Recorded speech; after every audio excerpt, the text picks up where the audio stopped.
नमस्कार साथियों, मैं BLDD लैब असिस्टेंट सेलेक्टेड आप सभी का मेरे यूट्यूब चैनल पे स्वागत करता हूं। साथियों, यूट्यूब चैनल सब्सक्राइब नहीं किया तो प्लीज़ सब्सक्राइब करना और अधिक से अधिक शेयर भी करना। तो इस वीडियो में हम इंडिया जीके के इतिहास के कुछ महत्वपूर्ण प्रश्नों का अध्ययन करेंगे जो आपको जल्दी जल्दी मैं करवाने का प्रयास करूँगा। और ये जो क्वेश्चन है वो पिछली भर्तियों के अंदर पूछे गए क्वेश्चन है और ज़्यादातर क्वेश्चन होते हैं वो रिपीट भी होते हैं, तो इसमें रिपीट होने की चांस है वो ज़्यादा रहेगा।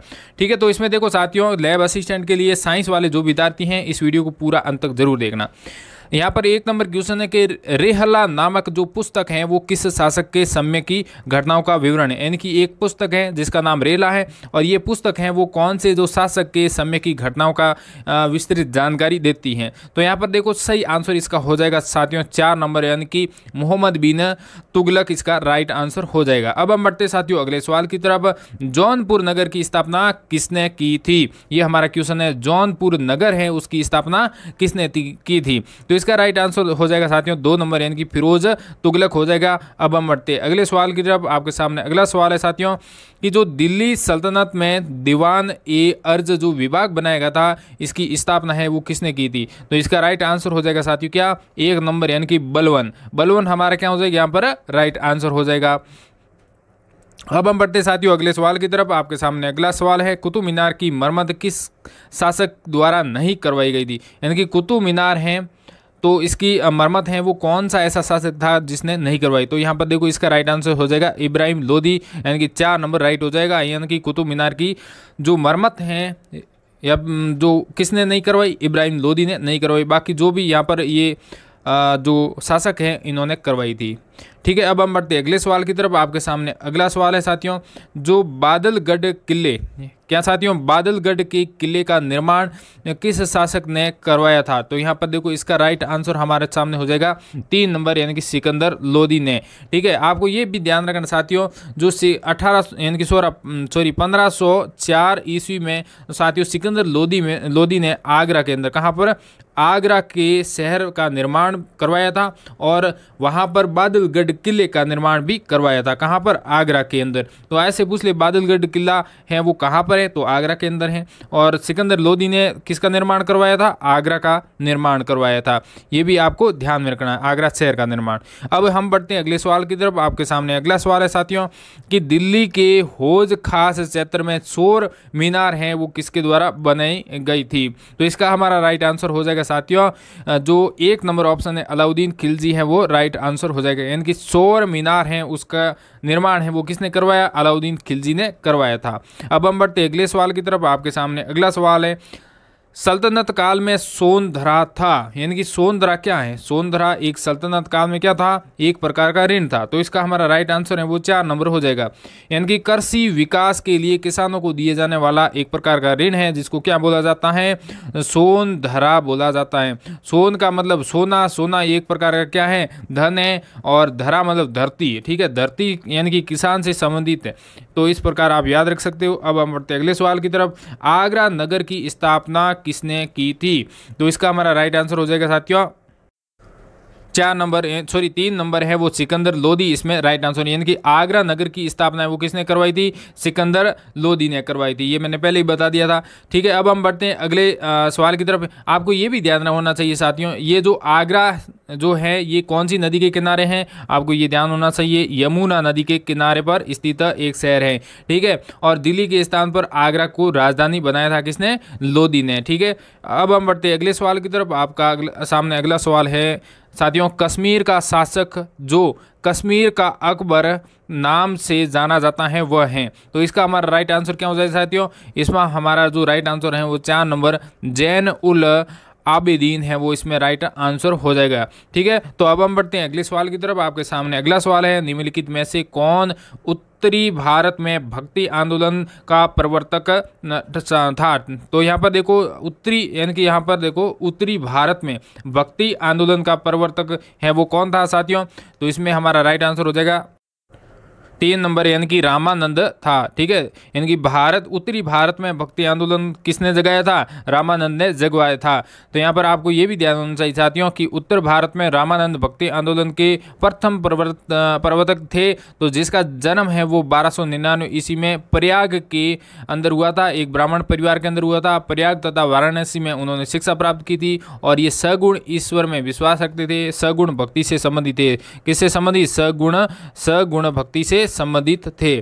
तो अब हम बढ़ते अगले सवाल की तरफ। आपके सामने अगला सवाल है, निम्नलिखित में से कौन सा भक्ति संत कृष्ण का उपासक नहीं था? साथियों इसमें जो हमारा राइट आंसर हो जाएगा 4 नंबर यानी कि रामानंद है वो साथियों जो कृष्ण भक्ति का उपासक नहीं था। ठीक है, अब हम बढ़ते हैं यहाँ पर अगले सवाल की तरफ। आपको ये थोड़ा सा बता देता हूँ साथियों, जो उत्तरी भारत के जो पहले महान भक्त संत थे वो उसका नाम था रामानंद और रामानुज के रामानंद थे और जो रामानुज के क्या था? शिष्य था। ठीक है, और इनके 12 शिष्य प्रमुख थे। कौन कौन से हैं? रेदास हैं, कबीर हैं, धन्ना है और पीपा है। ठीक है, ये भी आपको ध्यान होना चाहिए। तो अब हम बढ़ते साथियों अगले सवाल की तरफ। आपके सामने अगला सवाल है कि वरकरी संप्रदाय की जो प्रमुख मुख्य पीठ हैं वो कहाँ पर स्थित हैं? तो इसमें हमारा आंसर हो जाएगा साथियों 2 नंबर यानी कि पंढरपुर, यानी कि पंढरपुर के अंदर स्थित है। यानी कि कौन सी साथियों संप्रदाय? वरकरी संप्रदाय की जो मुख्य पीठ है वो कहाँ पर है? पंढरपुर के अंदर स्थित है। अब यहाँ पर देखो साथियों कि वरकरी संप्रदाय के रूप में प्रसिद्ध जो विचारधारा की गौरवशाली परंपरा की स्थापना में नामदेव का मुख्य भूमिका है वो मानी जाती है।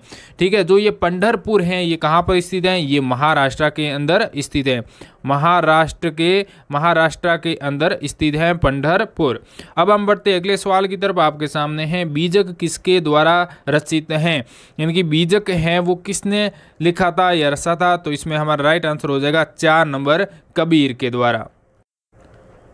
अब आपके सामने एक नया क्वेश्चन है साथियों कि भारत में सिस्ती संप्रदाय की स्थापना किसने की थी? भारत में सिस्ती संप्रदाय की स्थापना किसने की थी? तो इसमें यहाँ पर हमारा राइट आंसर 4 नंबर हो जाएगा शेख मोइनुद्दीन चिश्ती।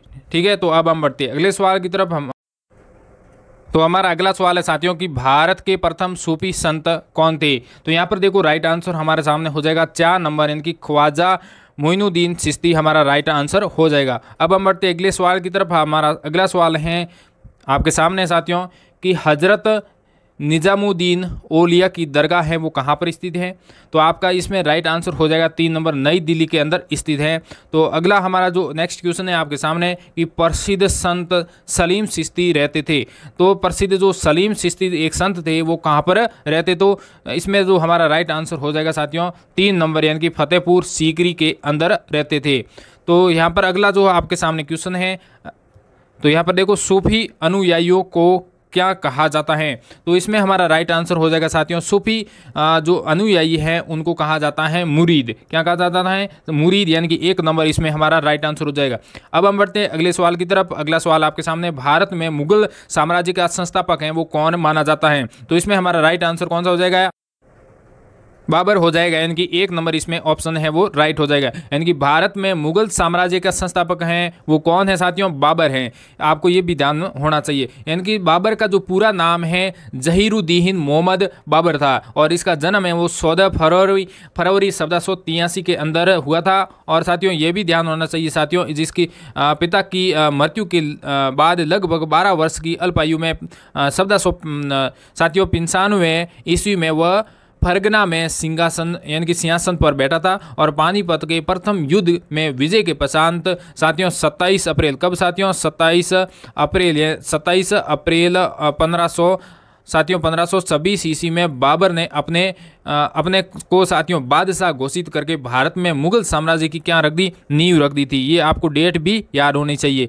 ठीक है, नींव कब रखी ये भी पूछ सकते हैं। तो अब हम बढ़ते हैं अगले सवाल की तरफ। आपके सामने अगला है वो सवाल है साथियों यानी कि मुगल शासक बाबर द्वारा लिखित पुस्तक किस भाषा में है? तो यहाँ पर देखो इसमें राइट आंसर हो जाएगा तुर्की के अंदर। यानी कि जो मुगल शासक था जिसका नाम बाबर है, बाबर ने जो पुस्तक लिखी थी वो सभी लगभग तुर्की भाषा में थी। अब हम बढ़ते हैं अगले सवाल की तरफ। आपके सामने अगला सवाल है साथियों, गुलबदन बेगम द्वारा रचित ग्रंथ है वो कौन सा है? तो इसमें हमारा राइट आंसर साथियों कौन सा हो जाएगा? इसमें हमारा राइट आंसर हो जाएगा 3 नंबर। क्या हो जाएगा साथियों?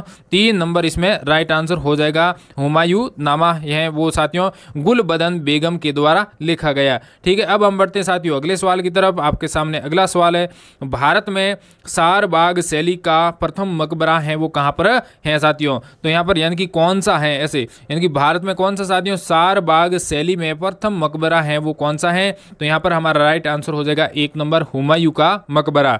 ठीक है, यानी कि हुमायूं का जो मकबरा है वो यानी कि 4 बाग शैली के अंदर बना हुआ है। अब हम बढ़ते हैं अगले सवाल की तरफ। हुमायूं नामा किसने लिखा था? तो ये अभी घूम फिर के क्वेश्चन आ गया है, तो इसका हमारा राइट आंसर हो जाएगा साथियों 3 नंबर, यानी कि क्या हो जाएगा? गुलबदन बेगम हो जाएगा। ठीक है, अब हम बढ़ते हैं अगले सवाल की तरफ। आपके सामने अगला सवाल है, निम्न में से किस शासक ने चांदी का जो सिक्का है वो रुपया प्रारंभ किया था? तो इसमें हमारा राइट आंसर हो जाएगा साथियों 2 नंबर शेर शाह ने। ठीक है, अगला सवाल आपके सामने साथियों, किसने अकबरनामा लिखा था? यानी कि यहाँ पर राइट आंसर क्या हो जाएगा साथियों? 3 नंबर, यानी कि अबुल फजल यहाँ पर राइट आंसर हो जाएगा। अकबरनामा किसने लिखा था साथियों? अबुल फजल ने लिखा था। अबुल फजल है उनके द्वारा 7 वर्षों में लिखी गई और यह जो पुस्तक 3 जल्दों में बटी है, जिसकी आखिरी जिल्द आईने अकबरी है। आईने अकबरी पुनः 5 भागों में बटी हुई थे। और यहाँ पर ध्यान रखें साथियों, यह जो पुस्तक है अकबर कालीन शासक प्रणाली तथा मुगल आर्थिक जीवन का एक महत्वपूर्ण स्रोत है। ठीक है, ये भी आपको ध्यान होना चाहिए। इसके अंतिम भाग में अबुल फजल की जीवनी का भी वर्णन मिलता है। अब हम बढ़ते हैं अगले सवाल की तरफ। आपके सामने अगला सवाल है, अकबर के नवरत्नों में राजस्थान के कौन से कवि थे? तो ये साथियों जो क्वेश्चन है वो इम्पोर्टेंट है, राजस्थान की दृष्टि से पूछा गया है, यानी कि राजस्थान के जीके के लिए भी बन सकता है, इंडिया जीके के लिए भी बन सकता है। तो यहाँ पर देखो, अकबर के नवरत्नों में राजस्थान के कौन से कवि थे? यानी कि अकबर के नवरत्न है वो भी मैं आपको बता दूंगा। तो यहाँ पर हमारा राइट आंसर हो जाएगा साथियों 3 नंबर, यानी कि अबुल फजल। ठीक है, अब हम बढ़ते हैं थोड़ा सा यहाँ पर नवरत्न कौन कौन से एक नज़र में देख लेते हैं। यहाँ पर अबुल फजल हैं अकबर का मुख्य सलाहकार, और फैजी हैं वो अकबर का राजकवि, और यहाँ पर देखो रहीम खान खाना तो प्रसिद्ध हिंदी साहित्य विद्वान है, और तानसेन संगीत सम्राट हैं। अगला यहाँ पर देखो बीरबल हैं वो साथियों आपको ध्यान ही है, बीरबल हैं वो वाक पटुता के लिए प्रसिद्ध है।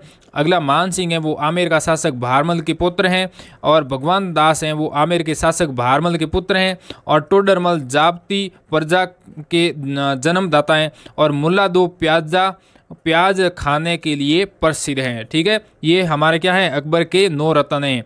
अब हम बढ़ते हैं अगले सवाल की तरफ। आपका अगला सवाल है साथियों, तुलसीदास द्वारा रामचरितमानस की रचना किसके शासन में की गई? ठीक है, ये आपको थोड़ा सा ध्यान होना चाहिए कि तुलसीदास के द्वारा रामचरितमानस है वो कौन से काल में की गई है। ठीक है, तो यहाँ पर हमारा राइट आंसर हो जाएगा साथियों 1 नंबर अकबर के काल में। अब हम बढ़ते हैं अगले सवाल की तरफ। अगला सवाल आपके सामने साथियों कि जो निम्न चित्रकारों में से किस सीरी कलम की उपाधि अकबर द्वारा प्रदान की गई है? तो यहाँ पर हमारा राइट आंसर क्या हो जाएगा साथियों 2 नंबर हो जाएगा अब्दुस सबद। ठीक है, यानी कि समद, अब्दुस समद हैं उसको साथियों सीरी कलम जो उपाधि है वो अकबर के द्वारा दी गई थी। ये एक क्या है साथियों, ये एक अब्दुस सबद है वो एक प्रकार के यहाँ चित्रकार था। ठीक है, अब हम बढ़ते हैं अगले सवाल की तरफ। आपके सामने अगला सवाल है साथियों, दीन ए इलाही क्या है साथियों? दीन ए इलाही क्या है? तो इसमें हमारा राइट आंसर 4 नंबर हो जाएगा कि अकबर द्वारा निर्धारित धार्मिक पंथ। ठीक है, तो यहाँ पर हमारा राइट आंसर हो जाएगा 4 नंबर दीन ए इलाही क्या है साथियों? अकबर द्वारा निर्धारित जो धार्मिक पंथ हैं। अब हम बढ़ते हैं अगले सवाल की तरफ। दीन ए इलाही की शुरुआत किसके शासन में की गई थी? तो यहाँ पर हमारा राइट आंसर हो जाएगा 3 नंबर है वो हमारा क्या हो जाएगा राइट आंसर हो जाएगा अकबर के द्वारा, यानी कि दीन ए इलाही है साथियों इसकी शुरुआत किसके शासनकाल में की गई? अकबर के शासनकाल में की गई थी। ठीक है, यानी कि आपको ये पूछे तो थोड़ा सा आप बता सकते हो अकबर के काल में। ठीक है, अब हम बढ़ते हैं अगले सवाल की तरफ। आपका अगला सवाल है साथियों, प्रसिद्ध संगीतकार तानसेन है वो किसके दरबार में थे?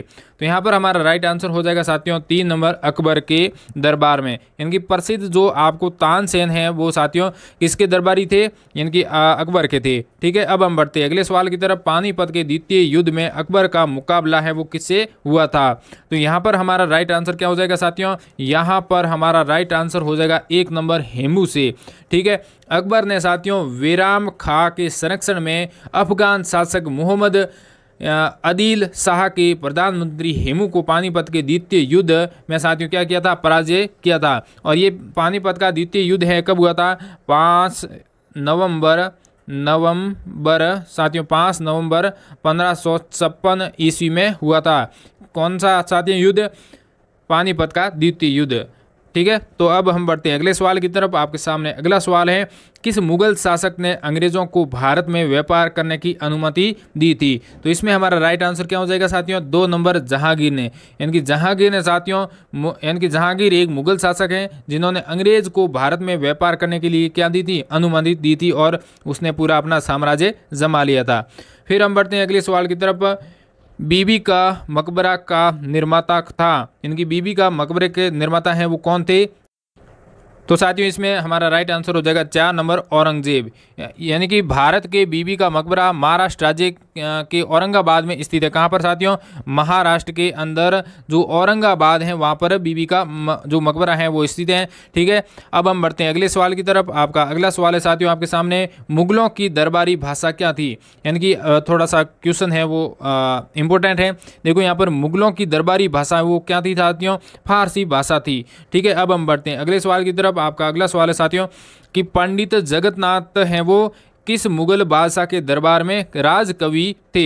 इनकी पंडित जो जगन्नाथ थे वो किस मुगल बादशाह के दरबार में राजकवि थे। तो इसमें हमारा राइट आंसर साथियों हो जाएगा 4 नंबर शाहजहां के दरबार में। ठीक है, अब हम बढ़ते हैं अगले सवाल की तरफ। आपका अगला सवाल है, मुगल कालीन चित्रकार जो शिकार के चित्र बनाने में निपुण थे, दक्ष थे, यानी कि इसमें हमारा राइट आंसर हो जाएगा साथियों 3 नंबर यानी कि मंसूर इसमें हमारा क्या हो जाएगा, राइट आंसर हो जाएगा। इनकी उस्ताद एक मंसूर को बादशाह ने नादिर उल अस्तर की उपाधि भी प्रदान की थी। और उस्ताद जो मंसूर हैं दुर्लभ पशुओं, बिरले जो पक्षियों के, अनोखे पुष्पों के जो चित्रकार हैं या चित्र बना लेता था।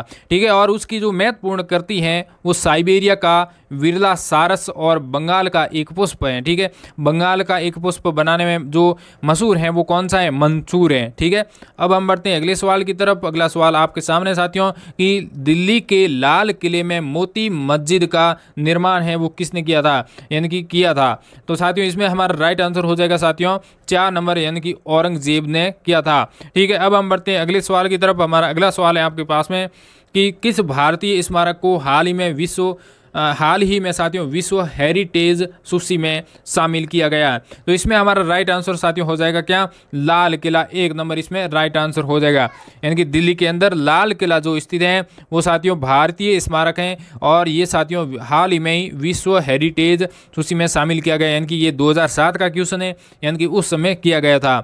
तो यहाँ पर देखो साथियों अगला क्वेश्चन है आपके सामने, उसको हम देख लेते हैं। तो ताजमहल का वास्तुकार कौन था। यानी कि आपको पता है ताजमहल बनाया किसने था साथियों, आपको सब पता है। तो यहाँ पर देखो ताजमहल का वास्तुकार कौन था। तो इसमें वास्तुकार पूछे तो साथियों इसमें हमारा राइट आंसर हो जाएगा 3 नंबर उस्ताद ईसा। यानी कि ईसा इसमें क्या हो जाएगा, राइट आंसर हो जाएगा। यानी कि ईसा इसमें क्या था, वास्तुकार था। और ये भी ध्यान होना चाहिए जो साथियों ताजमहल है वो आगरा के अंदर स्थित है और आगरा है वो कहाँ पर साथियों, यमुना नदी के तट पर स्थित है, मैंने पहले बता दिया था।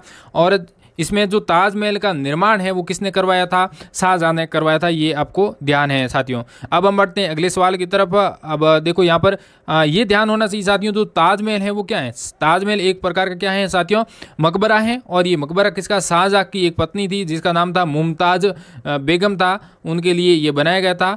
तो इसमें ये थोड़ा सी बातें हैं वो ध्यान में होनी चाहिए।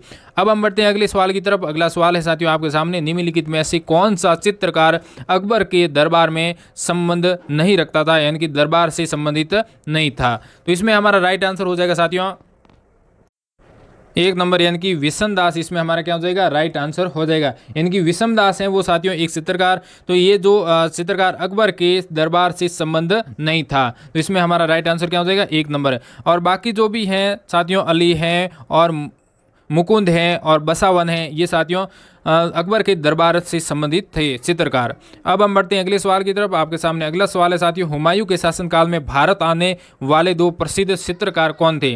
कौन से साथियों?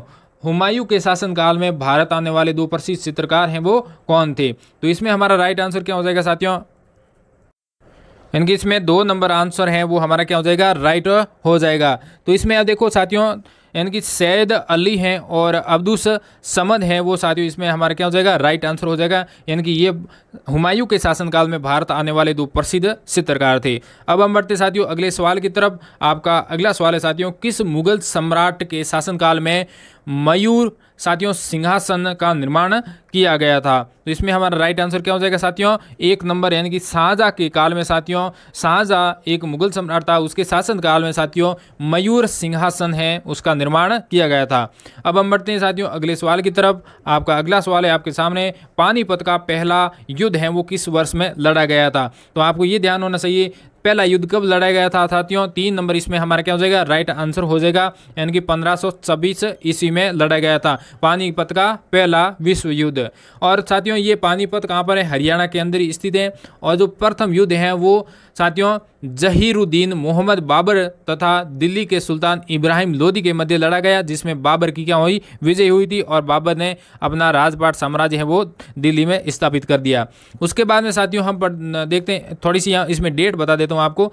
जो पानीपत का पहला विश्व युद्ध हुआ था, यानी कि सॉरी पानीपत का जो पहला युद्ध हुआ था साथियों, ये इसमें डेट आप याद रखो तो साथियों 21 अप्रैल साथियों, कब, 21 अप्रैल और 1526 ईस्वी में ये पानीपत के पहले युद्ध की डेट है, तो ये थोड़ा सा ध्यान रख लेना। अब हम बढ़ते अगले सवाल की तरफ। भारत में मुगल साम्राज्य के अंतिम सम्राट कौन थे? यानी कि भारत में जो मुगल साम्राज्य था उसका अंतिम सम्राट है वो कौन था साथियों? इसमें हमारा राइट आंसर हो जाएगा साथियों 2 नंबर यानी कि बहादुर शाह जफर द्वितीय, इसमें राइट आंसर हो जाएगा। अब हम बढ़ते साथियों अगले सवाल की तरफ। किस मुगल सम्राट ने दीन पनाह नगर की स्थापना की थी? तो ऐसा कौन सा मुगल सम्राट था जिसने साथियों दीन पनाह नगर की स्थापना की थी? तो इसमें हमारा राइट आंसर हो जाएगा 4 नंबर यानी कि हुमायूं ने की थी। अब हम बढ़ते हैं साथियों अगले आज जो भी हमारे इंडिया जीके से संबंधित महत्वपूर्ण क्वेश्चन थे वो आज ही यहाँ पर संपन्न होते हैं।